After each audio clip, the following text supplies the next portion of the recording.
As I entered the facility, I could all but bite down the aggravating anxiety that arose from my gut as I approached the main desk. The receptionist, who resided behind it, glanced up with a half-hearted smile. "Hello," I began rather foolishly. "I'm here for the Dreamweaver experiment. I saw in the paper yesterday that volunteers were requested." The short, stout woman nodded affirmatively, passed me a clipboard and pen, and instructed me to fill out the provided questionnaire. As excitement overcame paranoia, I perched on a nearby chair and began to fill it out appropriately. It consisted of generalized medical questions and a sleep-related survey, asking me how long I generally slept and at what time I would awake from my slumber.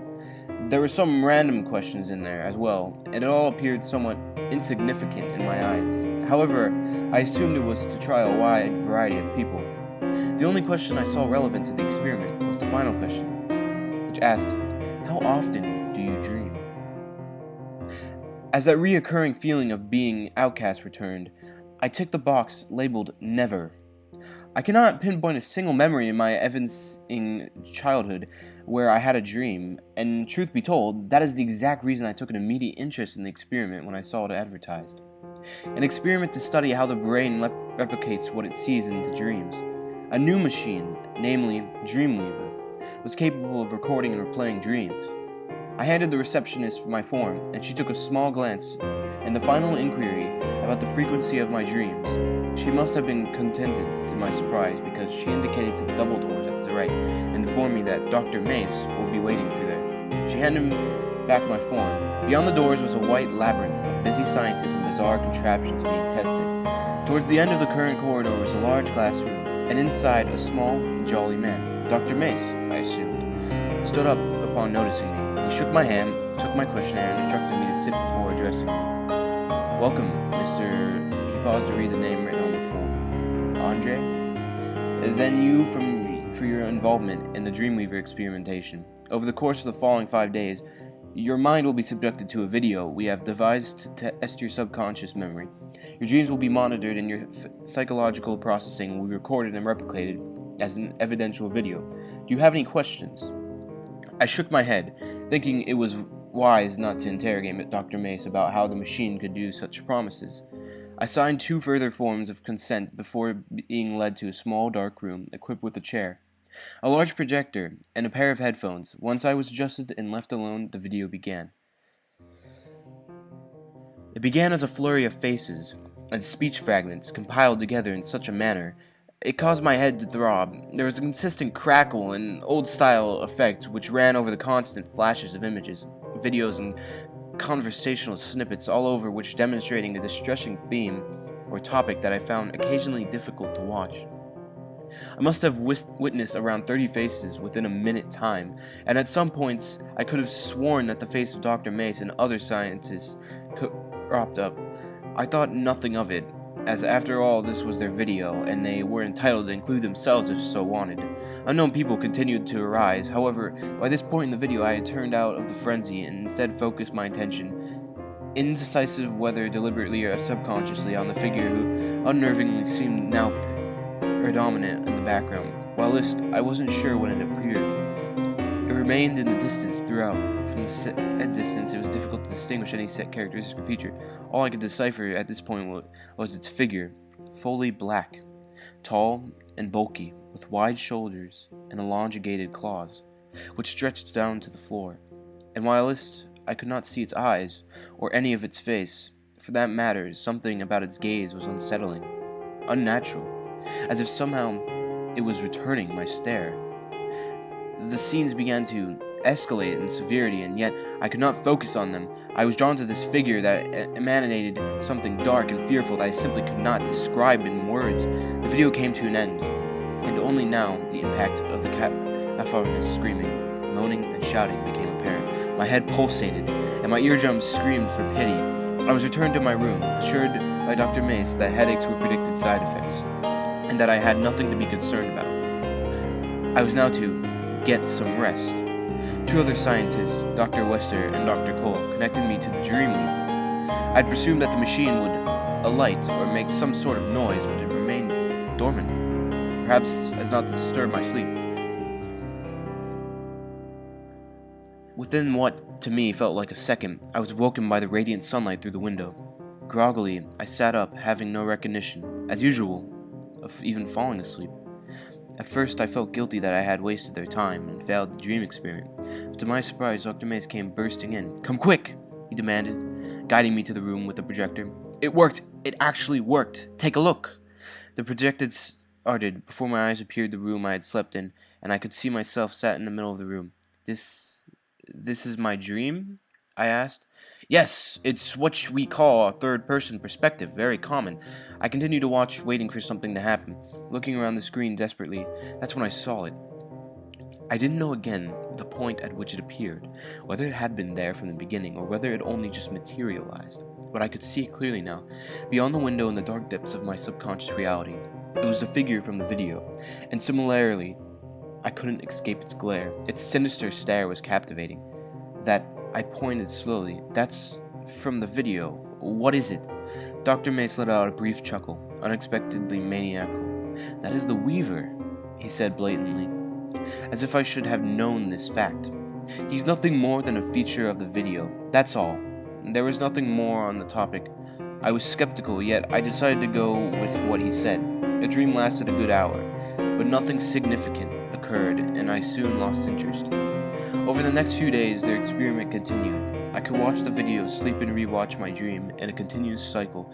According to Dr. Mace, the video remained the same. However, I believe differently. I can't say whether what I thought was true, or whether it was just my imagination, but the Weaver seemed to get closer to the screen each night. By the fourth night, he was so close I could clearly determine his facial features. Dark, pitted eyes. So dark, it was hard to decipher what was pupil and what wasn't. His smile was broad, upturned, primitive, and animalistic, and he continued to look at me, look back beyond the screen, unmoving, unblinking. My dreams became progressively distressing too. The previous silence was now replaced with constant whispers, although what was said remained a mystery. Chants and shouts, along with a dull static sound. I would walk around the room, punch and kick the walls, rock back and forth, and demand that the torment should stop. The Weaver had most certainly advanced to the point where he loomed at the glass of the window, tapping loudly on the pane, with its bony claws with a berserk smile plastered on its face. When Nightfall's video came to a chilling end, Dr. Mace nodded slowly at the other scientists behind him, and I was taken back to my room much earlier than usual. However, this time, procedure was somewhat different. I heard the door lock behind me. "Thank you for your cooperation, Mr. Andre. The experiment is almost complete," Dr. Mace murmured, his footsteps disappearing down the hallway, leaving me in the silence and solitude of my own company. Strange. I hadn't been wired up to the Dreamweaver, and had not been shown the peculiar video that day. Why? I moved toward the ghastly machine, pulling on the wires, attempting to remember where they were connected previously. It was this exact point that I noticed something was missing. The machine had no power cable, nor was there a socket for it to plug into. I neither noticed nor cared beforehand, but now I got a strange chill that ran down the entirety of my spine, a cold sensation of fear, dread, and realization. The machine had no power. The machine wasn't real. Only now did I notice something peculiar in the room, yet another thing that I had failed to see. In the top right corner of the room, above the door, was a small security camera. I steadily approached, placing each footstep cautiously, until I stood directly beneath it.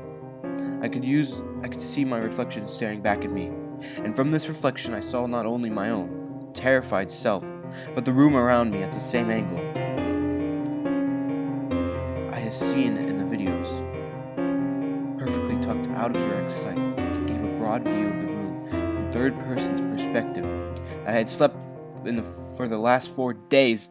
The window where that thing had visited me nightly. The chilling sting of reality hit me hard. The tapes I had watched were not my dreams. They were video footage. The room became cold, dark, empty. My body was overwhelmed by a level of terror I deemed impossible. My breathing shallowed, my skin elapsed into a cold sweat, and my mind burned into the flames of fear as I couldn't help but notice that something mad and maniacal lurked in the shadow corners of my peripheral vision. It had returned for me. I turned my head, and as I did, the imminent silence was shattered. Whispering tore from nowhere, and yet it was everywhere, each whisper overlapping on another in repetition. The Weaver has seen you. He's coming for you. And once he's seen you, there is no escape.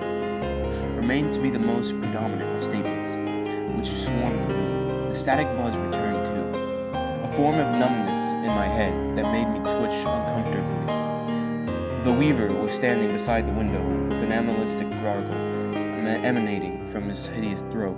Saliva oozed from its interlocking fangs and dispersed as it snapped its neck a few times at freakishly aberrant angles before locking its perverse pits of eyes upon me. It took a looming step towards me, a steady outstretch of its bony, bulky limb, whilst keeping its devilish head fixed upon me. Each stride brought it no less than a meter closer to my position, against the wall, and each time the distance between us decreased, the severity of the situation intensified. Whispers quickly escalated into deafening hollows. Screams, shouts, and moans. The buzzing had become a constant loud whir that echoed off of the walls and clung to my ears tightly. The Weaver took its long, continuous strands until it stood just inches from my face. Its hot, clammy breath fell upon my skin as if continued to snap its neck and fingers, each time with a more sickening crack. I was drawn to its eyes. I could not look away.